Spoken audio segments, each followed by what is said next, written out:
ការងារគឺជាកញ្ចក់ឆ្លុះបញ្ចាំងពីអត្តចរិតរបស់មនុស្សតាខ្ញុំគាត់ប្រាប់ថាមនុស្សស្អាតសង្ហាជារឿងដោយឡែកតែបើចង់ដឹងពីចរិតពិតរបស់គេទៅមើលការងារដែលគេធ្វើទៅដឹងហើយមនុស្សធ្វើការហ្មត់ចត់ជីវិតរបស់គេក៏ហ្មត់ចត់ដែរមនុស្សធ្វើការបែបចុងដៃចុងជើង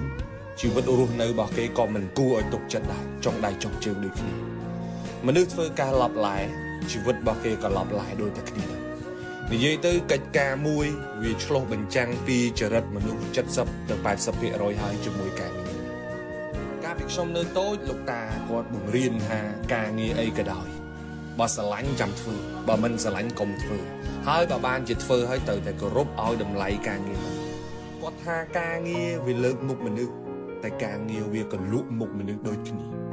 កាន់ការងារតូចក៏ដោយធំក៏ដោយត្រូវធ្វើវាឲ្យមាំកុំធ្វើលេងគាត់ប្រាប់ថាមានការងារធ្វើត្រូវគិតរឿង3ដូចមុំចក្រានអញ្ចឹងហើយកុំភ្លេចខ្លួនឲ្យសោះទី1គាត់ផ្ដាំថាបើធ្វើការ